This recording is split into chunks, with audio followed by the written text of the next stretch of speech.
জয়গুরু ইষ্টপ্রাণ দাদা ও মায়েরা, আজ 28শে ফেব্রুয়ারি সৎসঙ্গের পরম পূজ্যপাদ শ্রী শ্রী আচার্যদেবের সহধর্মিনীর তথা পরম পূজনীয়া বড় বৌরানী মায়ের আজ শুভ জন্মদিন।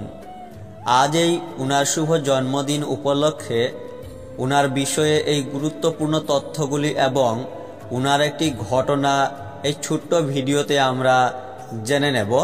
নতুন হলে চ্যানেলটি সাবস্ক্রাইব করে পাশের বেলটি বাজিয়ে রাখবেন এবং ফেসবুকে দেখে থাকলে পেজটি ফলো করে শেয়ার করবেন, যাতে সবাই এই অমৃতময় তথ্যগুলি জানতে পারেন। এবারে বিস্তারিত। পরম পূজনীয়া বড় বৌরানী মা যে পরিবারে জন্মগ্রহণ করেছেন সেই পরিবারটি একটি রাজ পরিবার। পশ্চিমবঙ্গের বিখ্যাত স্থান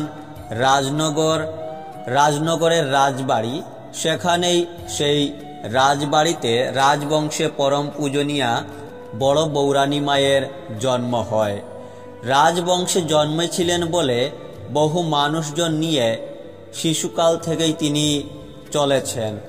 এজন্য স্বতঃস্ফূর্তভাবে এই এত বৃহৎ সৎসঙ্গ পরিবারের সকলের মা হয়ে তিনি সকলকে আগলে রেখেছেন। এটা সম্ভব হয়েছে তার শৈশবকালের শিক্ষা থেকে, আর প্রত্যেকটি মানুষের প্রতি তার একটি দরদি মনোভাব শিশুকাল থেকেই ছিল। একটা ঘটনা, স্বাভাবিকভাবেই মায়েরা গুরুজনেরা প্রত্যেকেই চান যে একটা পরিমাফিক চলনের ভিতর দিয়ে ছেলে মেয়ে চলুক, এরকম চান। একবার পূজনীয়া বড় বৌরানী মা তার দোতলা জানালার ঘরে বসে আছেন। নিচে দেখা যাচ্ছে একটা বাচ্চা ছেলে, সে ক্ষুধার্ত, সে তার মাকে বিরক্ত করছে। বোঝা যাচ্ছে সেই বাচ্চাটির মায়ের খাওয়ানোর কোনো ক্ষমতা নেই। পূজনীয়া বড় বৌরানী মা দেখলেন যে যদি মাকে বলি তো মা আমাকে বকাবকি রাগারাগি করতে পারেন, কি করবেন জানি না।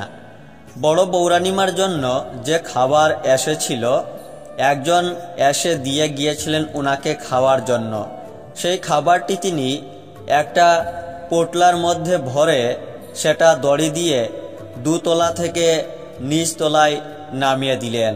সেই বাচ্চাটি খেয়ে তার ক্ষুধা নিবারণ করে। এরপর উপর দিকে চেয়ে পূজনীয়া বড় বৌরানীমার দিকে চেয়ে পূজনীয়া বড় বৌরানীমাকে প্রণাম করল। তখন বৌরানীমার বয়স অত্যন্ত অল্প। এই যে একটা ছোট্ট ঘটনা, এর ভিতর দিয়ে বোঝা যায় যে তিনি যে কতটা মানব দরদি, আর এই বৃহৎ পরিবারের মানুষ বলেই সবাইকে আপন করে নেওয়াটা তার একটা বিরাট ক্ষমতা। সেটা সবাই আমরা সহজভাবে লক্ষ্য করি। একবার সৎসঙ্গে ইষ্ট প্রসঙ্গে সৎসঙ্গ দেওঘর ধামের সহপ্রতিনিধি শ্রদ্ধেয় শ্রী তরুণ কুমার পালদাদা এই তথ্যগুলি ইষ্ট প্রসঙ্গে আলোচনা করেছিলেন। উনার সেই ইষ্ট প্রসঙ্গ থেকেই এই অমৃতময় তথ্যগুলি শোনা। আপনারাও শেয়ার করতে পারেন সবাইকে। জয় গুরু।